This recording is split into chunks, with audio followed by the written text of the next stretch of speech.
Chapter 23. Lovely Leonard. In the mess of the clearing, William let Gin go a second time, and while she brushed herself down, he asked, "Where will you stay now?" "We'll find somewhere." Baby drew herself up to her full height so the top of her head almost reached his shoulder. She thought of the dustbin outside the baker's bonnet and shuddered. "It's just that I was thinking I could go and knock up my cousin Leonard," said William. "He's a good sort. I don't want to go home and see my brother yet. Not sure if I ever do. Not if he's still working for Mr. Underwood. What I'm saying is, you could come too."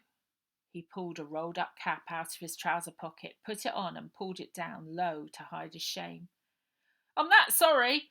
Really I am," he said, and pushed his hands deep into his trouser pockets. "Oh, that's not lovely Leonard Cook, who drives the laundry van, is it?" asked Gin. "Well, he works there." "Oh, it is, and he does drive the van. He's given me a lift in it before now, a bit of a regular at the baker's bonnet. When we find Brian, we've got to keep her somewhere, so that sounds like a good offer." "If you think he's all right," said Baby. "I do, but if Brian's just out and about, though why I can't imagine. She's going to come back here, isn't she? One of us will have to wait for her here. I think that should be me. I can do a bit more tidying up, Baby. You go with William and scout out Leonard's. Give him a squeeze from me." Baby didn't know about giving Leonard a squeeze, but that bit of the plan sounded as good as any. "Where does Leonard live?" "Number 3 Kiln Farm Row, other side of the allotment," said William. "You both got that?" Baby said to her sisters. "Some of them have fallen down now, but number 3's still standing," added William.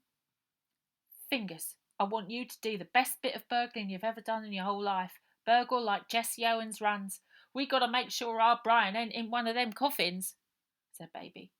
Fingers picked up the crowbar and tore through the hacked bushes to the station, the shortest way to the undertaker's.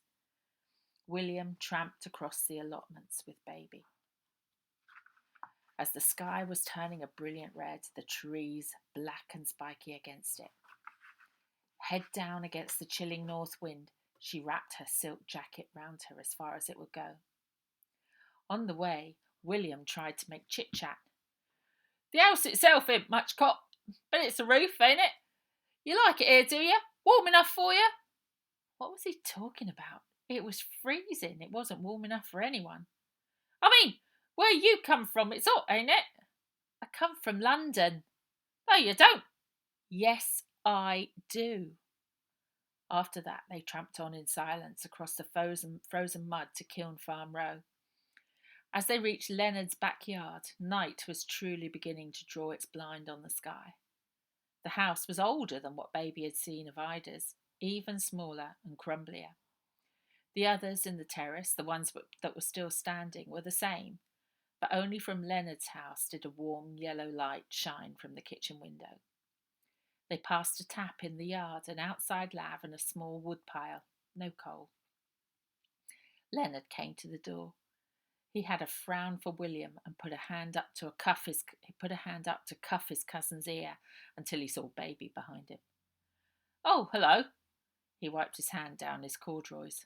"Don't think I've had the pleasure." Baby took his hand and gave it a shake. It was warm and kind.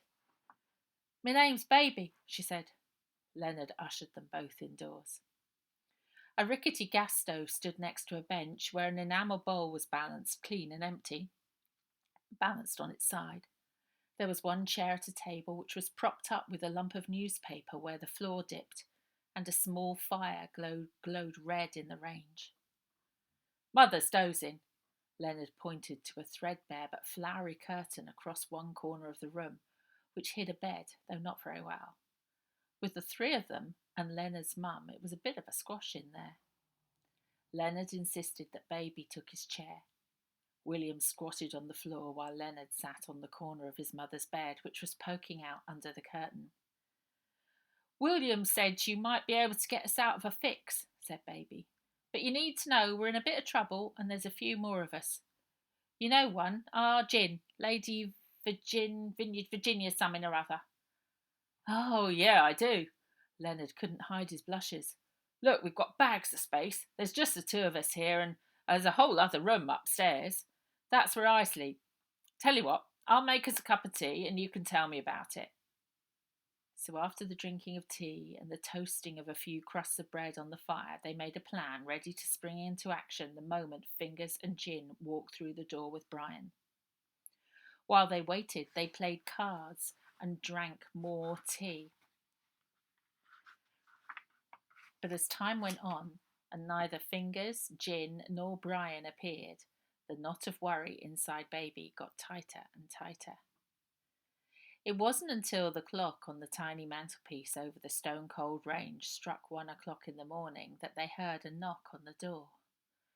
"At last," said Baby, forgetting to whisper for Mrs. Cook, snoring behind the flowery curtain. Baby opened the door.